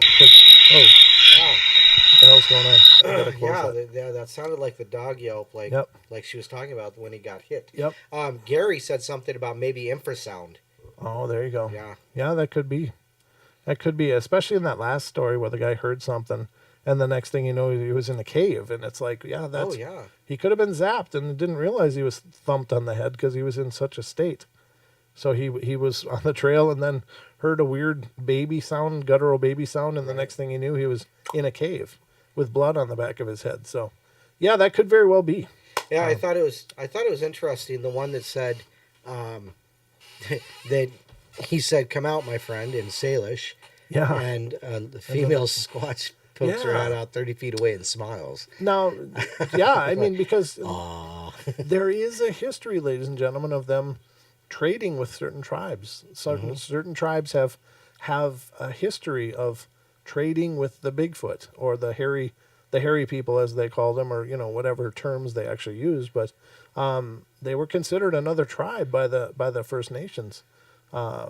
Sometimes not a good relationship, sometimes a very peaceful relationship with different tribes around the regions. But I imagine if they were trading, they probably would have been able to, or needed to have the ability to communicate. So it wouldn't surprise me. I've heard many reports of them using words. If you believe in Glag, the Kevin Lang story, Glag did apparently learn to speak English. There are many people that believe that they do know English by just watching us, that they sit and watch us endlessly. And so I suppose being exposed to the language, they can put together what our words mean, at least rudimentarily. So, the communication thing could be very, very, very real. and people saying that, God, it sounds like Salish that they were speaking. So it's not unprecedented. What you heard in that story, in that article, is not unprecedented. But once again, a special thank you to Brent Swanser and MysteriousUniverse.org for letting us use that article. That's just great. I just, he does such a great job. God. Yeah. You get done with his articles, and it's not like you've read an article, but you've read like a comprehensive paper. Right. Well, and it's it very feels like. thought-provoking. It really Yeah, is. yeah, exactly. There's the other article that he linked. The one I just read you was actually from this year. It was just published on the 20th of this month, I think. So it's brand new, September 20th, 2020. Yeah, that was just like 3 days ago. Yeah, and so I would encourage all of you, if you get a chance, go over to MysteriousUniverse.org, and not only Brent Swanser's articles, but there's several authors that are submitting articles over there, and they're fantastic, but I don't know them, so I don't know them, but I know even, Don, you and I have been talking about Brent Swanser since, God, For a long time. like 3 or 4 years. We've run across his articles. Right, yeah. I remember very vividly sitting up in the small studio when we had it upstairs reading a Brent Swanser. Yes. And yeah, it's just I found it and I went, wow, this is incredible. Yeah. Yeah. I remember you reading it, and I was like, afterwards, I'm like, who wrote that? Yeah. We were both so surprised, but he does a great job, and of course we want to support what he does and make sure that he gets all the accolades possible, because it's just really good work. So how are we doing? We're at 8:11. It is. Good. It's 8:11. Cha-cha. It's 8:11. It is actually 8:11. All right. So what do we got? Hold on, I got something here. Oh, I got messages from Peoples. Peoples are messaging me, man. Not in the middle of the show. Come on. I get messages all the time. On. I know. I got a message for you. I'm not going to be all unprofessional about it. I'll give you a message. I give you a message. We do have another article of Bigfoot. That this is the other one that he talked about. It's some outlandish real cases of Bigfoot living with humans. But I'm going to take a step back from that, and we're going to cover a couple other things here as well. One of which is something that I find incredibly interesting but unnerving. I got to see if I still have it. Did I screw it up? I hope not. Hold on. No, here it is. And these are things that you probably have heard of, ladies and gentlemen. If you're following the paranormal at all out there, you've probably seen mention of these things, and including some really compelling footage that people have recorded from the NASA the telescope that watches the sun. And this is talking about massive UFOs crossing the sun. How long can they keep it quiet or secret? And this comes from animalien.com. If you haven't seen some of the videos that are out there of massive craft near our sun, you should check them out, because something's going on. I don't pretend to know for sure, but it really does look like there's some monster ships out there that are like dropping the gas can down to the planet there, or down to the surface of the sun and filling it up. Like there's one that's like a huge orb, and it's all black. This orb is all black, and you can see it get into the coronosphere of the sun. It's like blocking some of the coronosphere, some of the energy dissipating off the surface of the sun. So you can clearly see that outline, and then like a proboscis or something comes out and goes down to the sun itself, and it's like they're fueling up. I mean, honest to God, it looks like they're fueling up. Like, like you know what I mean? Like they're grabbing the gas hose and dragging it up to the... Yeah, it's just like that. So you should check them out, at least to become familiar with the phenomena. Yeah, atmospheric mining. Yeah. Maybe, yeah, for the surface of the sun. I imagine if, they of course, gold and lots of precious metals are actually forged in the sun. That's a byproduct. Those heavy metals are often what is left after a star collapses and supernovas. It spreads it out into the universe, and so all of the gold panspermia that you are wearing, including the carbon that you're made of, was actually the product of a sun. They're like the universe's factories. Creates all of the elements that we're made of, at least the carbon. And gold was forged in the heart of suns. So maybe they are. As far as we know, from what information is out there. And you got to, take the sources with whatever you want to. Either you believe in them wholeheartedly or you just kind of give them a grain of salt. But the idea was, at least as far as the Anunnaki, they allegedly created us to go dig gold for them because they didn't want to work. So they created us to go do it for them.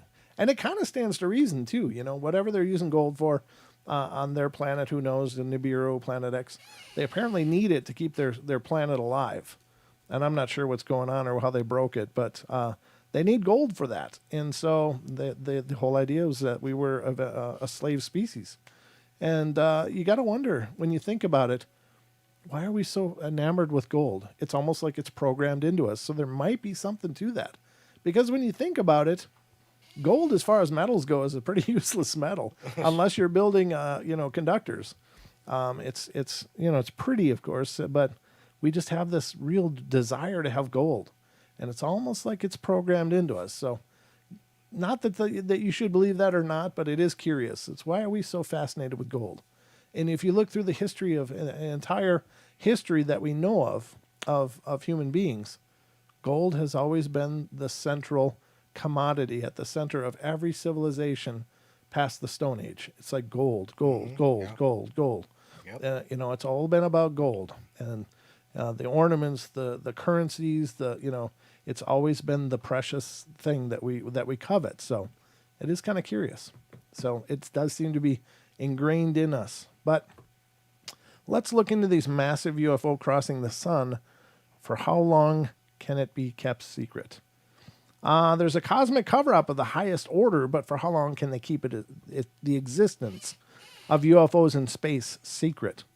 Especially if you see a massive objects in the vicinity of the sun that clearly shows solid-looking structures, reports UFO sightings hotspot.blogspot.com. In the next video, Skywatcher Bruce Sees All will show you several of these giant UFOs flying by the sun, which he's caught using his telescope. Oh, okay. That's interesting. But it's not just about UFOs near the sun. These space vehicles are also regularly observed near the moon. The video continues with images of UFOs on the moon, lights which are moving under the haze, constructed objects on the moon, and how they're hiding these constructions, as well as lights leaving the moon's surface and lights arriving to the moon's surface. It's well known that NASA's astronauts and scientists are not allowed to speak about the UFO phenomenon, but amateur astronomers with professional telescopes have no restrictions on showing the truth about what's going on in deep space.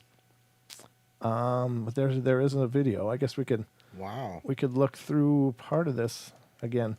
I got to be careful because I don't want to get in trouble. Let me play this, but let me mute it and see what's going on. Oh, they got ads too, right? There you go.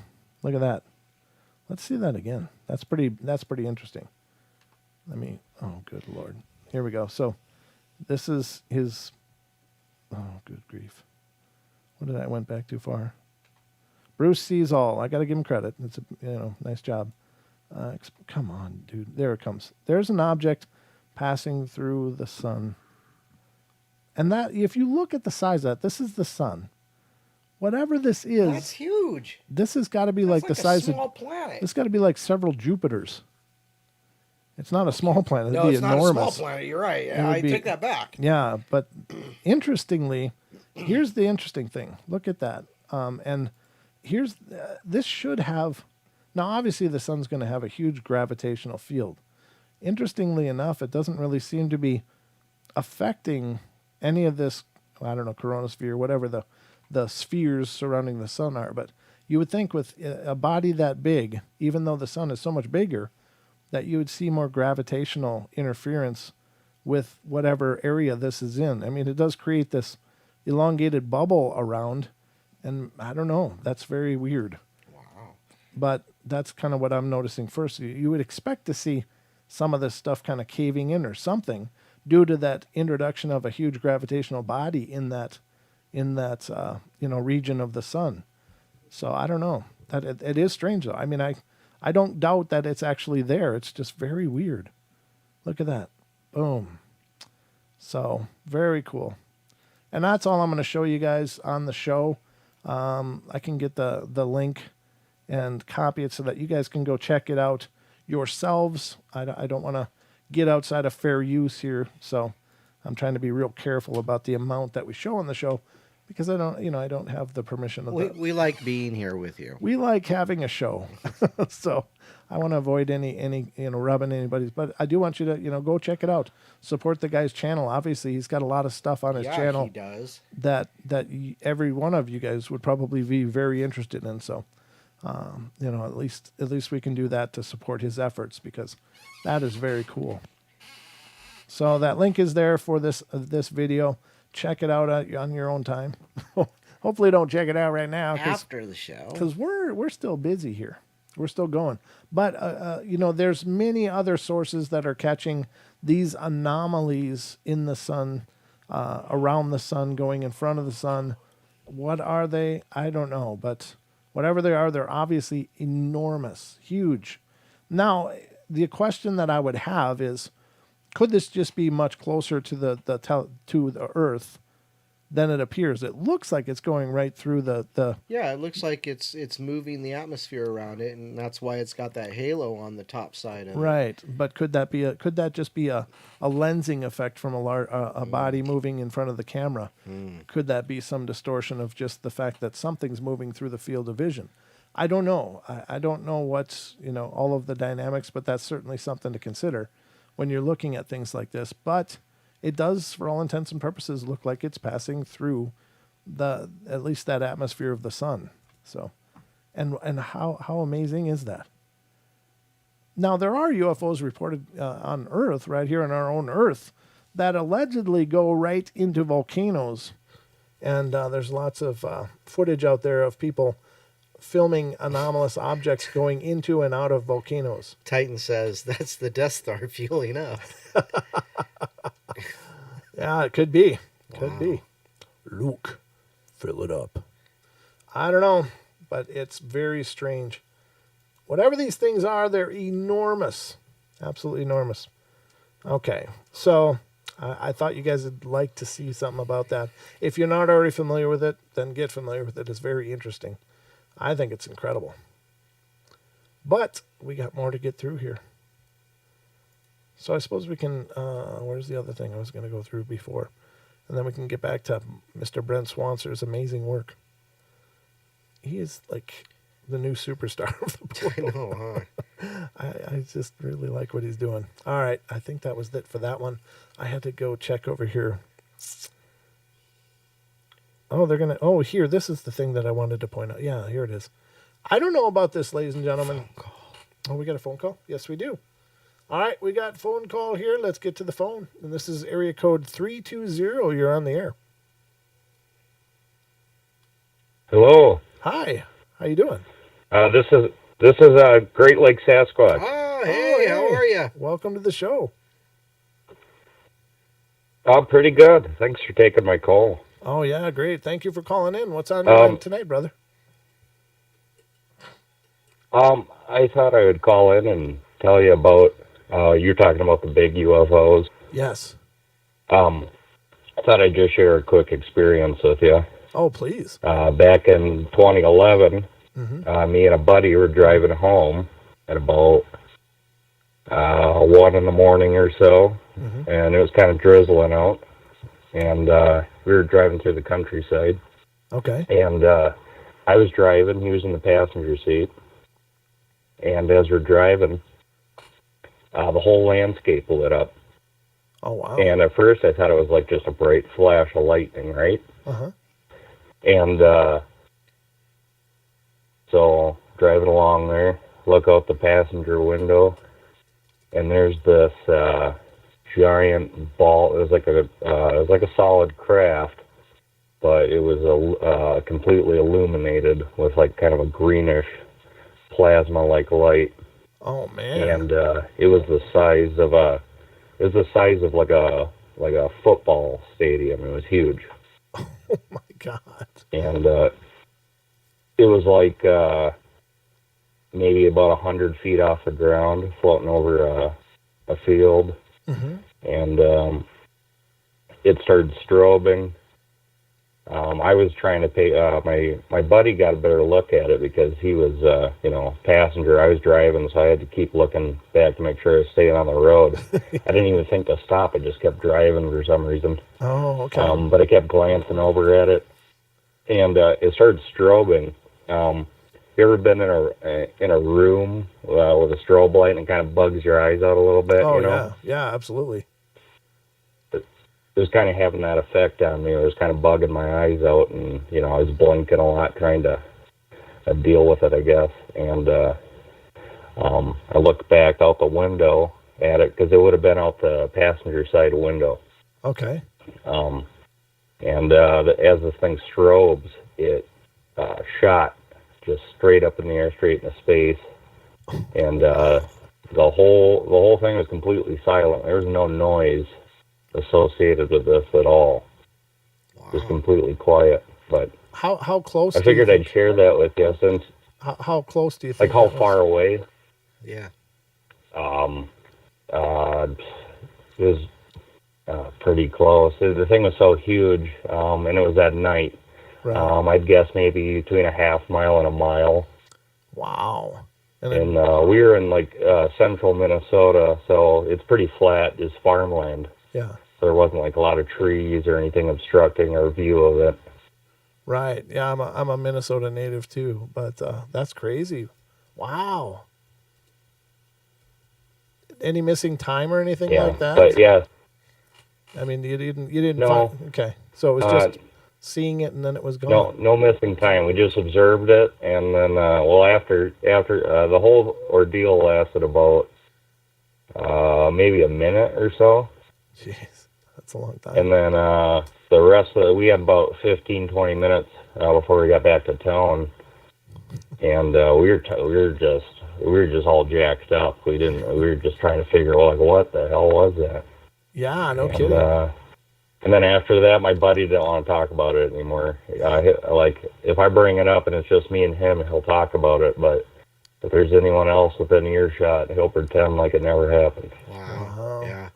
Yeah, he doesn't know how to process it. And it's hard. I got to admit, I've seen a craft as well, but nothing that huge. My God, you saw like a mothership or something. Jesus, that's huge. Yeah, that's exactly what I called it too, as a mothership. I don't know how else to describe it. It was huge.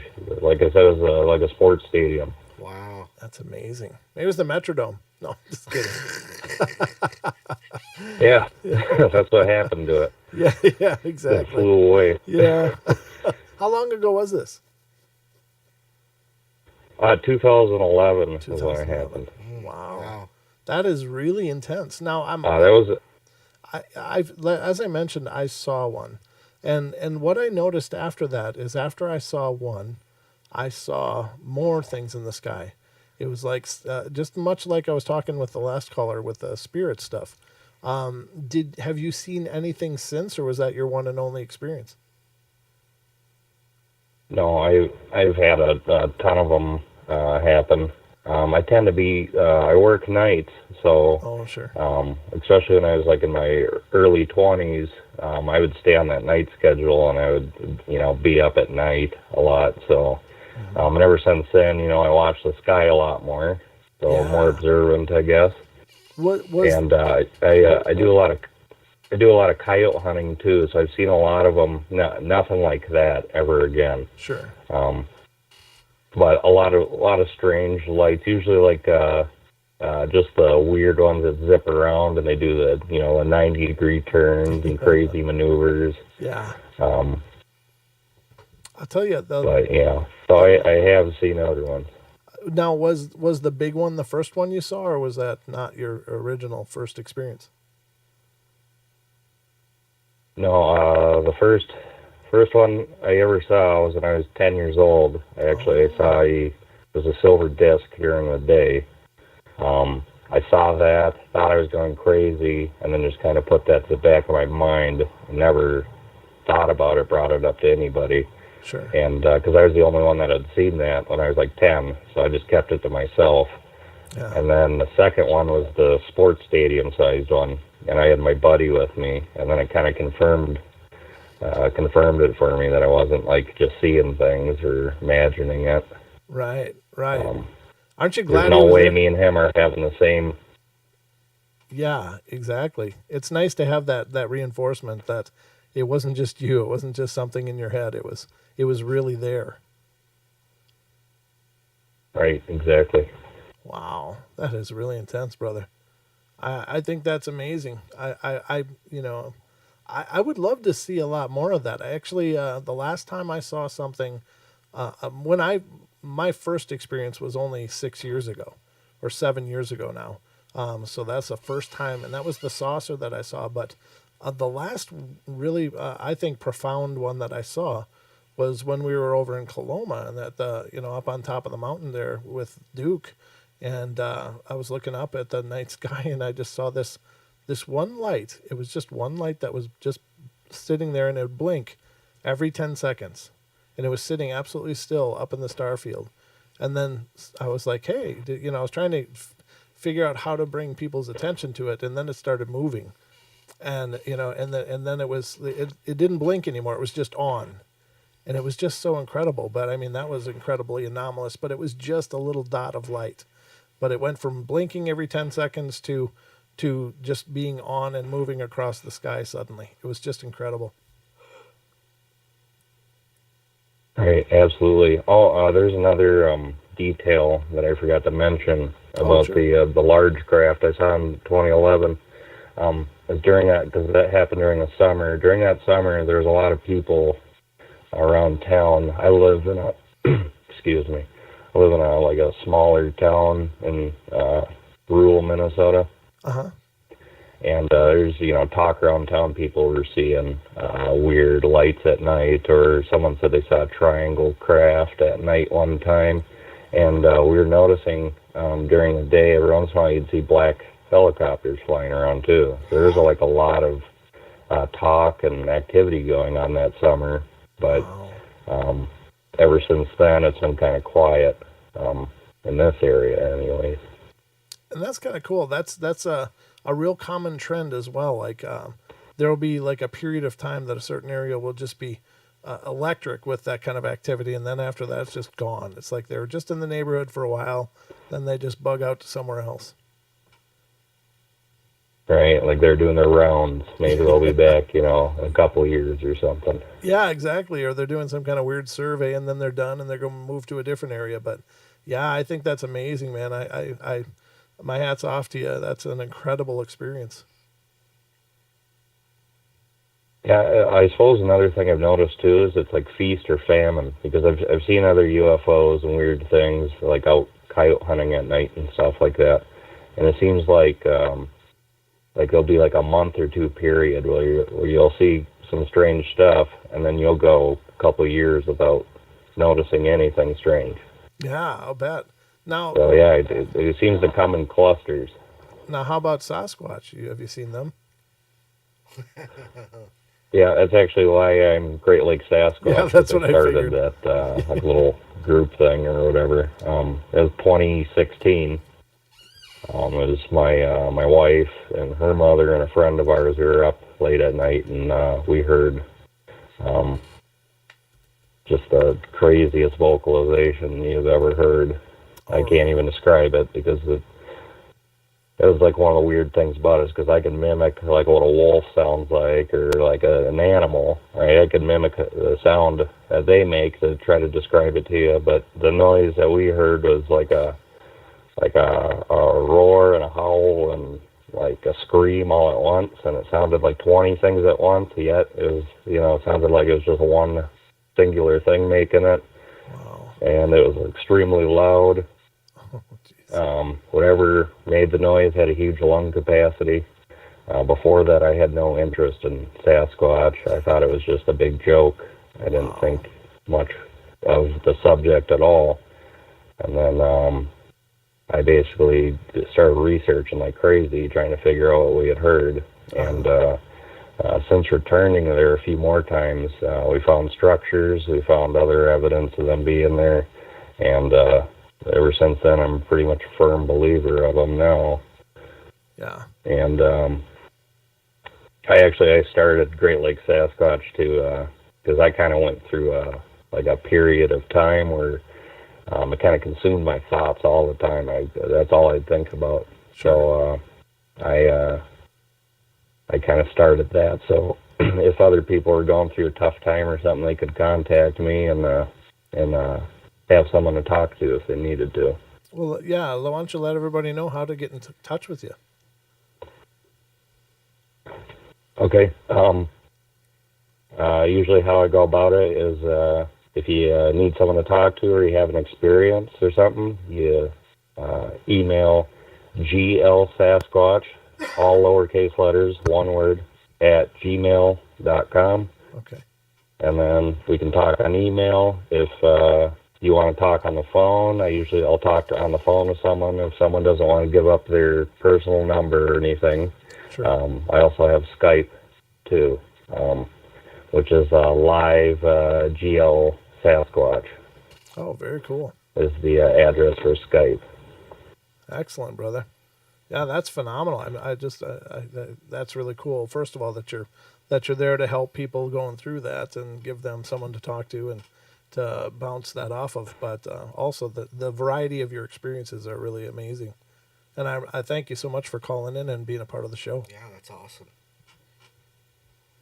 Yeah, not a problem. Thanks for having me. Anytime, brother. If you remember any more, just give us another call. We'll be here waiting. All right, will do. Have a good one. Okay, good night. Good night, bud.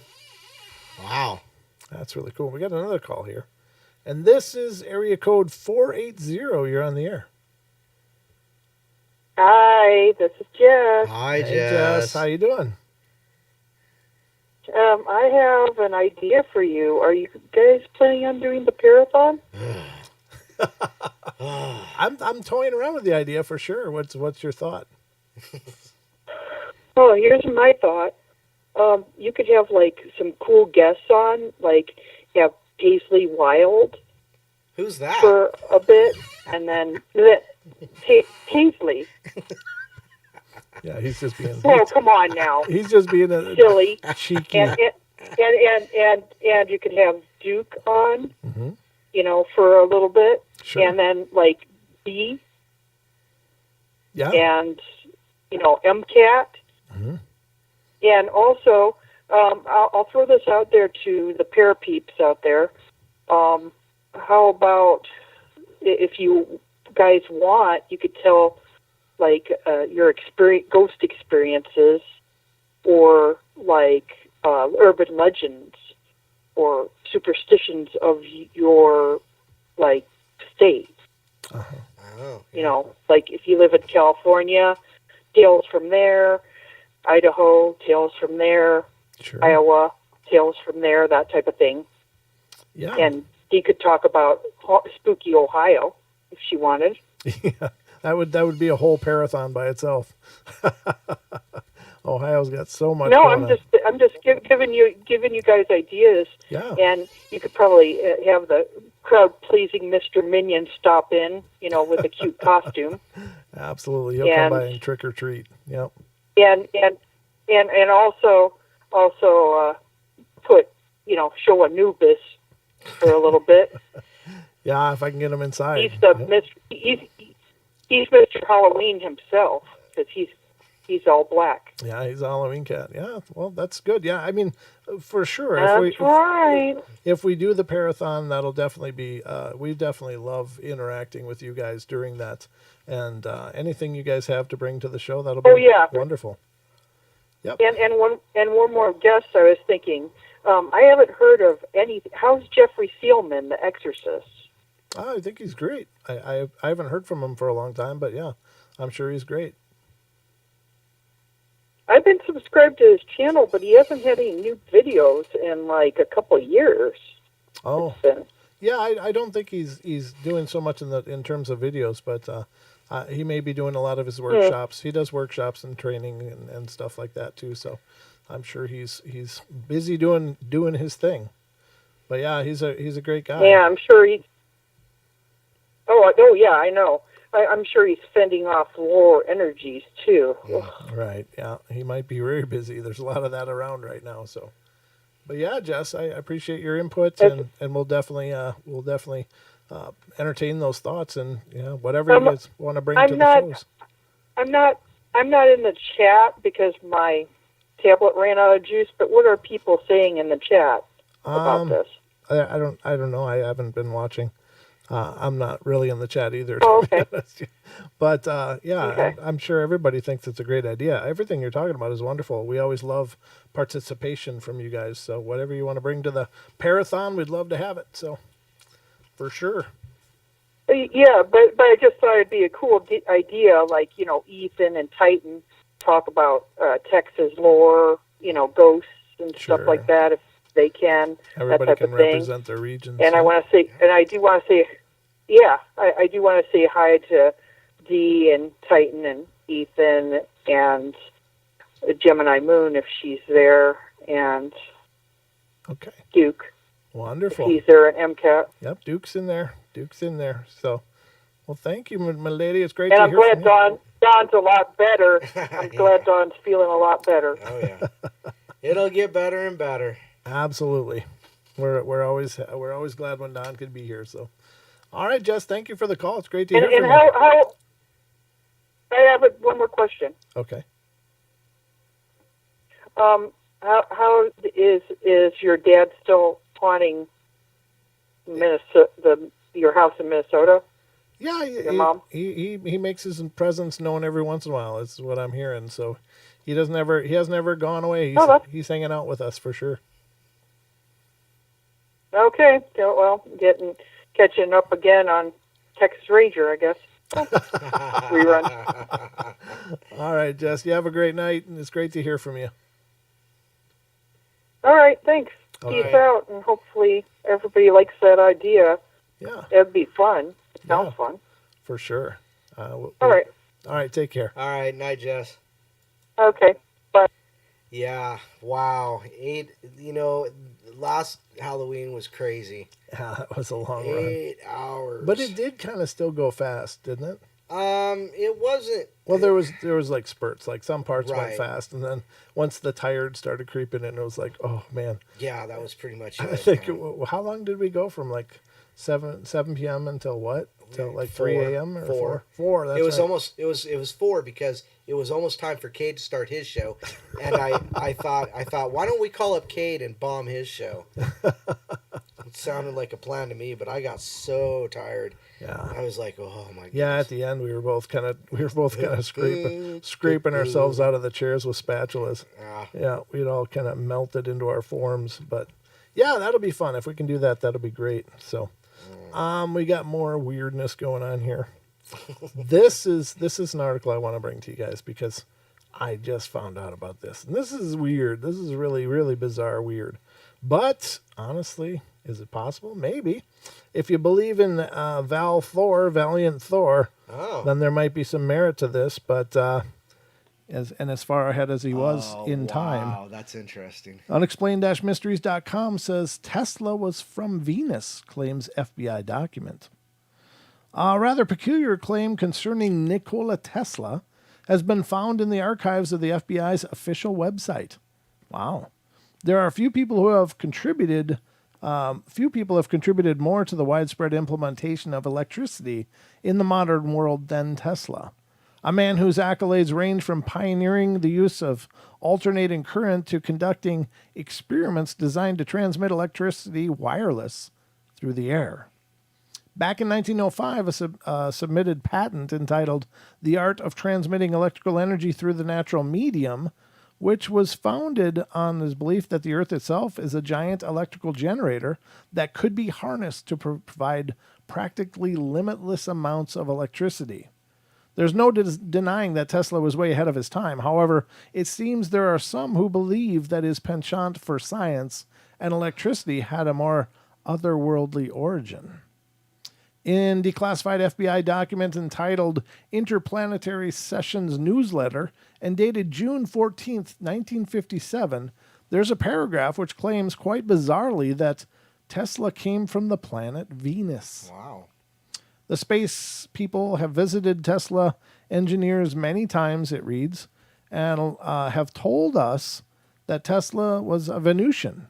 brought to this planet as a baby in 1856 and left with Mr. and Mrs. Tesla in a remote mountain province of what is now Yugoslavia. This apparent revelation was allegedly received by someone named Margaret Storm, who, according to the file, had been assigned to work with the space people. She had been tasked with writing a book about Tesla's life and had received information on him through a device that he had developed in 1938 to facilitate interplanetary communication. If all this sounds ridiculous, far-fetched, then that's because it almost certainly is. However, it is interesting that the FBI would actually have a document in its archives detailing something like this. I just found it. You can, well, yeah, there was a link here. Oh, didn't know There, you can read the file for yourself. Here, the third page down, the Epoch Times. Isn't it the one that they're always talking about and doing those commercials on YouTube? This is the vault.fbi.gov. Oh, okay. That's what I found. Okay. Let's see. Interplanetary Sessions is the name of the paper. Yeah. Well, that's interesting. Can you send me a link to that? Yeah. Let me read this article. I don't know if we need to go into this a lot more. This is almost like a whole other show in itself, isn't it? Almost, yeah. I'm thinking almost. So this article is FBI report, Nikola Tesla, inventor of wireless technology, an alien from Venus. This is the Epoch Times, the Singapore edition of all things.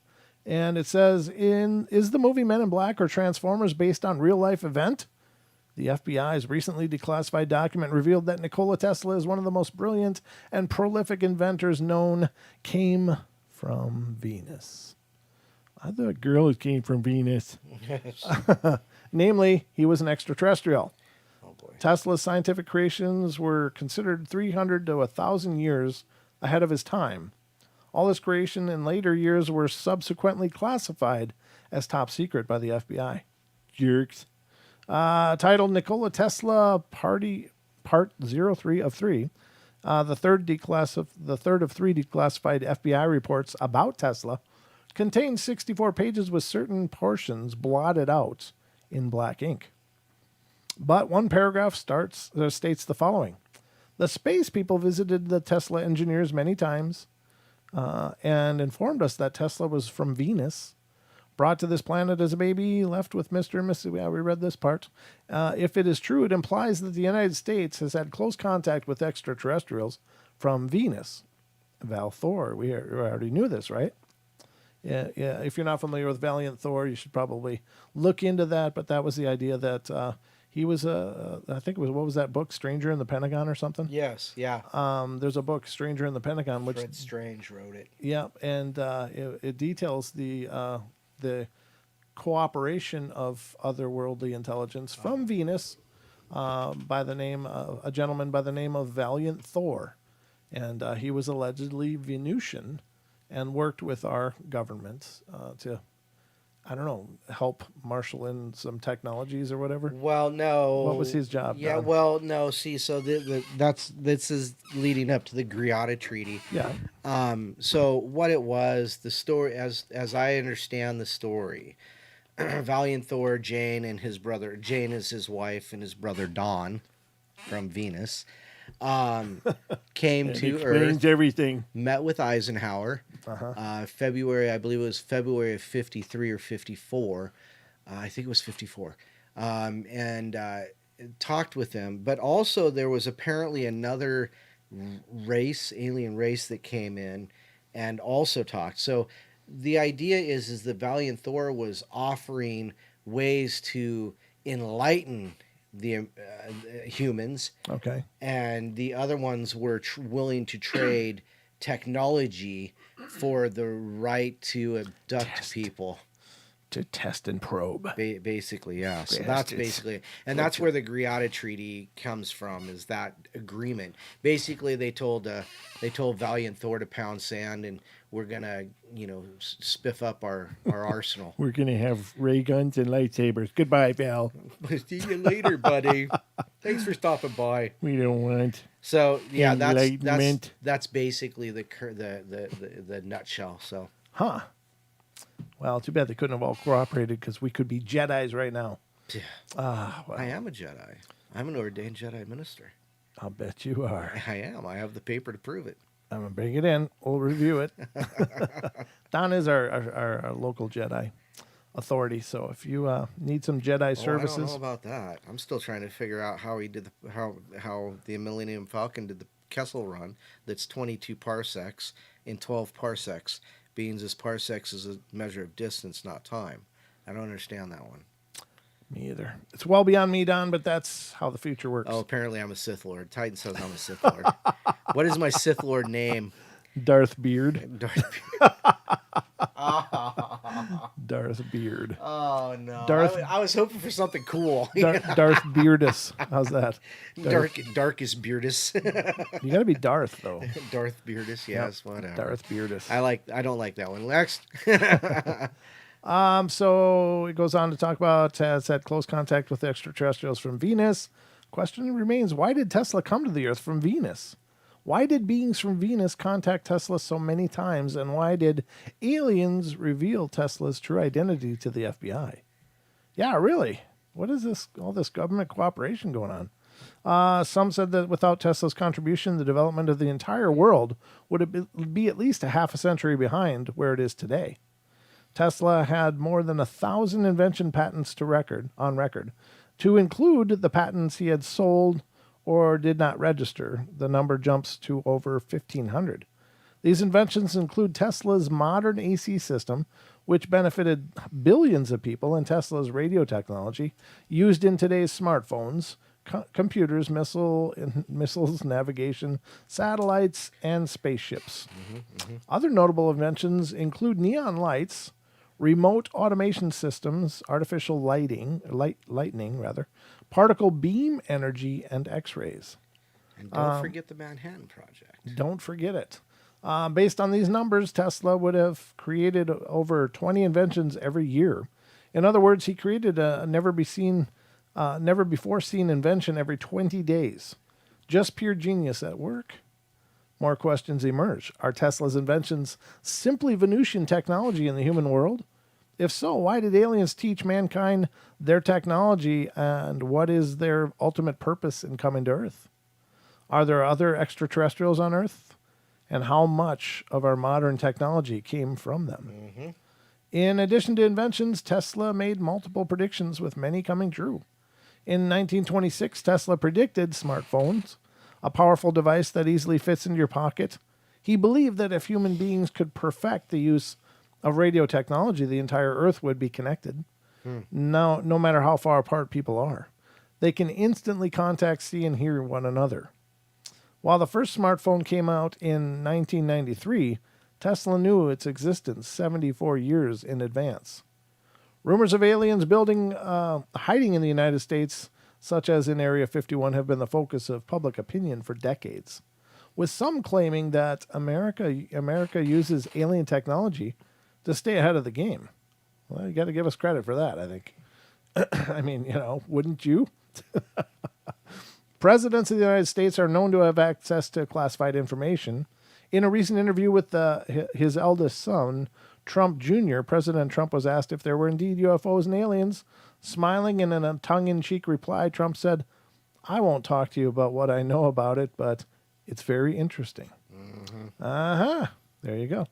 And when Truman was asked, he says, "I've never seen a purple cow." What the hell does that mean?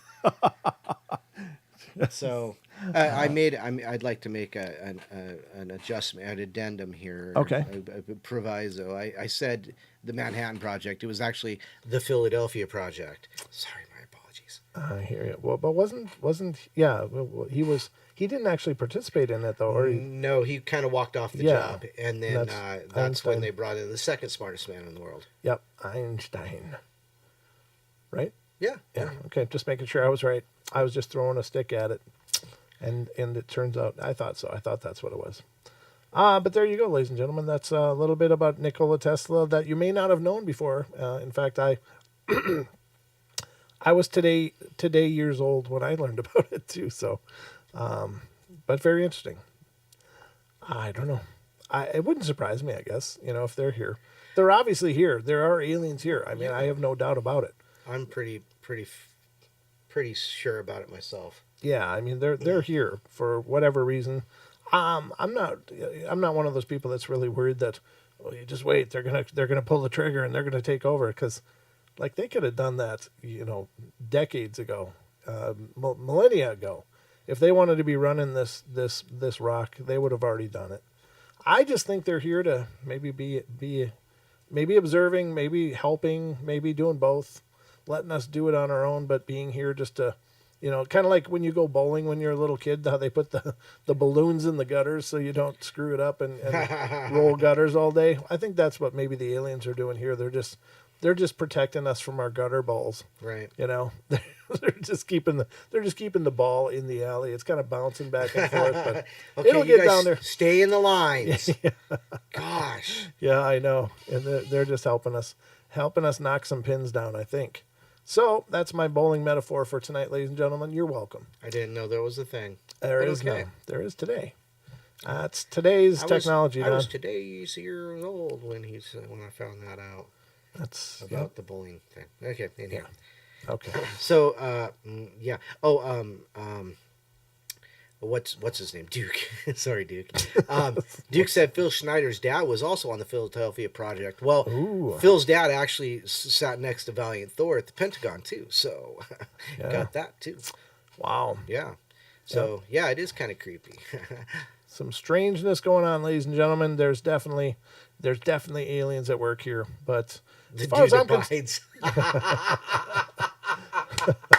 they could get a little more involved.